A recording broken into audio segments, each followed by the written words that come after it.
Eu sou monge Gensho.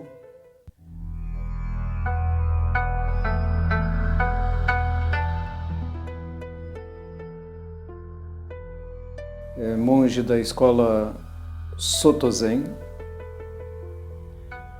e discípulo e sucessor de Saikawa Roshi, que é o Sokan, o líder do Zen Soto na América do Sul. Profissionalmente trabalho como consultor de empresas. Tenho formação em marketing e comércio exterior. O budismo me foi apresentado primeiro por literatura, mas meu primeiro contato real foi ouvir uma palestra de um monge zen em 1973. E isso me impressionou, porque ele não falou em fé e não me pediu para acreditar em coisa alguma. E como uma pessoa naturalmente cética, eu me senti atraído por essa proposta. Imediatamente comecei a praticar meditação. E na época eu tinha uma grande academia de artes marciais em Porto Alegre, no Rio Grande do Sul. Este negócio que era bem sucedido e serviu de base para começar o Zen em Porto Alegre. E isso me levou em 2001 a uma ordenação como noviço, uma ordenação particular na época, válida apenas na comunidade na qual eu vivia. Em 2005 eu conheci Saikawa Roshi, um grande mestre internacional. E ele me aceitou como seu aluno e me ordenou monge, e aí como uma ordenação de validade internacional. A partir daí, então, começou um treinamento mais agudo, que me levou a viagens ao exterior, a frequentar monastérios ou fazer cursos dentro de monastérios zen, na França, nos Estados Unidos. E isso então me graduou como monge e atualmente eu sou um professor. Tenho uma graduação de professor no Zen. Então tenho meus próprios alunos monges, que são monges noviços. Que o budismo não tem primeiro, ele não tem uma característica proselitista, né? Então ele não tenta fazer conversão. Provavelmente por isso não existe essa cerimônia que caracteriza uma conversão ao budismo.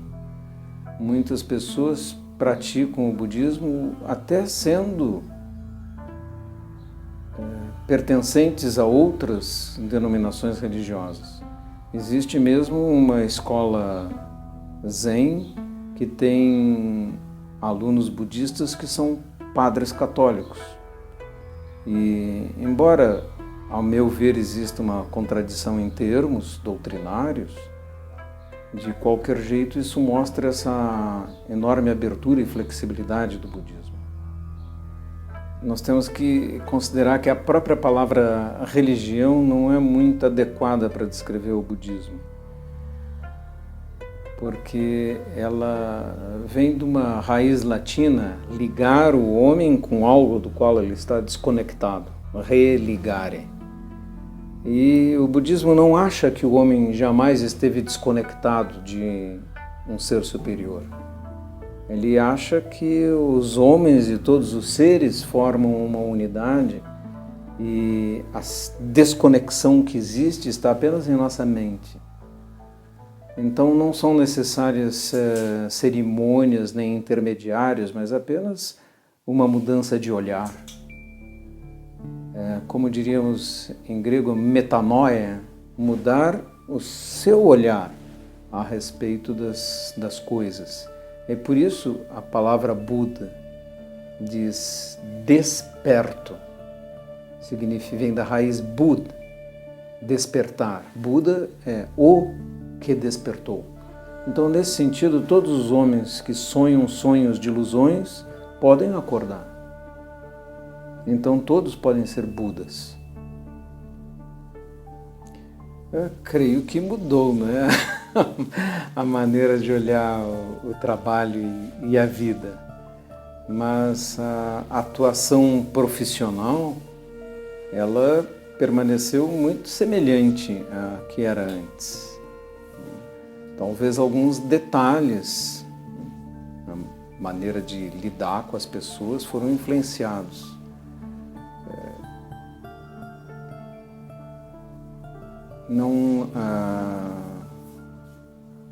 Acredito que na atuação profissional você, como executivo, por exemplo, tem que ser estritamente racional, lógico, e esses aspectos não se alteram. Os aspectos que se alteram são o olhar humano, o olhar sobre as pessoas e uma noção muito aguda de que aquilo com que as pessoas tanto se importam, sucesso, etc., é absolutamente transitório e desimportante. Então você acaba agindo pensando como será o futuro, quantas vidas estão sendo alteradas, etc., ou beneficiadas. Isso é que importa. Você está diminuindo o sofrimento no mundo ou aumentando? Mas às vezes, para diminuir o sofrimento, você tem que ser também incisivo. Às vezes, a vida de uma pessoa está interferindo na vida de 200 pessoas e essa pessoa tem que ser excluída de uma empresa. E você não vai pensar duas vezes sobre isso, porque está pensando sobre 200 pessoas, não sobre uma pessoa. Então não se trata de um pensamento pontual, mas um pensamento lógico, raciocinando sempre em termos de ética, qual é o bem maior para o maior número de pessoas. Na verdade, se você trabalhar com a intenção de causar um melhor bem para todos os seres, você vai obter aquilo que chamam-se sucesso ou compensações financeiras. Isso surgirá naturalmente. Esse não é o objetivo último. Essa é uma consequência de um trabalho competente. Isso aqui narra, esse exemplo, narra como os jogos são criados. Esses jogos estão implícitos, por exemplo, no sistema educacional, que foi criado no início da era industrial para formar pessoas todas iguais, com o mesmo currículo, com o mesmo conhecimento, etc., de modo que fossem intercambiáveis como peças dentro das empresas. Estou me beneficiando aqui dos meus conhecimentos como consultor e sei exatamente como as coisas funcionam a esse respeito, mas vejo que elas fazem parte de jogos ilusórios criados propositalmente, que têm uma determinada função e que não são compreendidos exatamente pelas pessoas. Por que alguém não poderia ter uma formação autodidata que fosse brilhante?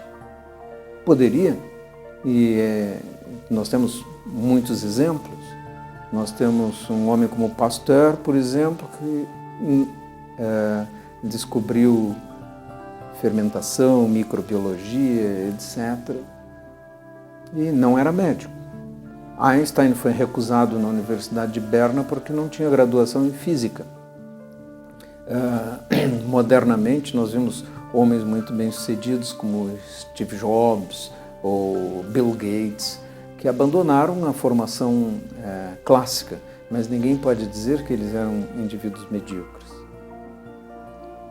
Isso não quer dizer que a formação padrão não tenha certas vantagens, mas o que eu estou apontando aqui é que ela é desenhada com determinado propósito e que esse propósito, neste momento, começa a ficar ultrapassado, porque as pessoas intercambiáveis para serem usadas em indústrias não são mais necessárias da mesma forma que eram 100 anos atrás. E nós precisamos de um mundo mais criativo. Se nós conseguíssemos olhar que os jogos impostos a nós são externos, que nós podemos aceitá-los ou não, nós podemos ser pessoas mais livres, porque você pode optar por um outro modelo de vida. E isso é que faz um monge na realidade.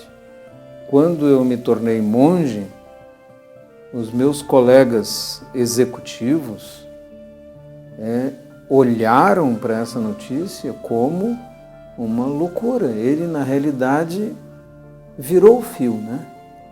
Ele enlouqueceu. Aquele executivo conhecido como um homem de sucesso, Petrúcio Alegre, enlouqueceu. Ele enlouqueceu. E hoje essa noção mudou um pouco, porque você pode ser monge executivo, de modo que começou-se a pensar, pode ser uma mente mais criativa e útil, né? E corre-se o risco de ser cooptada essa qualidade como mais uma qualidade dentro do sistema. E dentro de algum tempo procurem-se, nós queremos executivos que sejam monges, né? O que vai ser um pouco tolo, né? Porque é de certa maneira, uma excentricidade. Na realidade, quando você começa a trilhar um caminho, você vai se comprometendo cada vez mais com ele, mais profundamente. E daí a lógica é você continuar. É como fazer um curso, você começa a estudar, fez o primeiro, fez o 5º ano, aí é natural fazer o 6º ano, fazer o 7º. Não é? Se você fez graduação, é lógico fazer uma pós-graduação, fazer um mestrado, etc. Você vê isso como um caminho que você escolheu e esse caminho vai conduzindo. O budismo não pede a você que acredite que, no caso do Zen, né? Acredite que meditação funciona. O que o budismo diz é sente e medite. Depois disso, nós podemos conversar acerca de meditação. Mas se você conversar antes, não tem muita utilidade. Eu não lhe peço que acredite que meditação funciona, mas é simples. Sentar e experimentar. Vai demandar meia hora de esforço. Então, depois nós podemos conversar a respeito. Aí nós não estamos mais falando em uma fé ou confiança, mas aí estamos falando da sua experiência. E à medida que você tem experiências espirituais com a sua própria mente, e que você começa a gerar experiências felizes, ou com alegria, ou com compreensão do mundo, que você consegue agir melhor no mundo e consegue ver o mundo de outra forma, muitas coisas que são doenças do mundo de hoje, como angústia existencial, falta de sentido, não é? Ou depressão, coisas assim, somem. E esta experiência é mais significativa do que qualquer crença. Então não há sentido em crer, há sentido em experimentar. Só se pede uma fé no sentido de a fé suficiente para gerar a confiança para experimentar. Você dizer eu ou ele não tem muito sentido. Nós somos todos um. Turbulência sempre existiu. Se você fosse um homem primitivo, teria medo das feras, teria que correr atrás da comida do dia, teria medo das guerras, do ataque de outra tribo. Nós sempre vivemos vidas turbulentas. Nós temos um tipo de vida turbulenta hoje. O que pode alterar é uma paz interna. Como você recebe, como você lida, como você enxerga a turbulência externa. Isso é que importa. Porque se você conseguir ficar em paz você mesmo e aceitar as coisas como elas realmente são, você vai sofrer muito menos. Então, depende muito de como você olha o mundo. Não quer dizer que você tem que aceitar esse mundo tal como ele é. Você pode tratar de interferir para melhorar o mundo. Mas o simples fato de você ser uma pessoa calma é que não reage desta forma. Imagine se todo mundo começasse a agir desta forma. Então, se você está alterando a você mesmo, começou a alterar o mundo. No monastério Zen, o formato está baseado na questão do mestre. Você tem um mestre e os alunos procuram aquele mestre. E quando eles procuram esse mestre, eles têm que ser obedientes, silentes e não resistentes. Senão a porta está aberta, ele pode ir embora. Então, a autoridade no mosteiro é indiscutível, o mosteiro é altamente hierarquizado e é uma estrutura onde não existe um espaço para contestação daquele sistema ou autoridade. Isto funciona aqui mesmo, na comunidade ou com os meus alunos. Vem para cá quem gosta da minha maneira de ensinar e as regras são rígidas.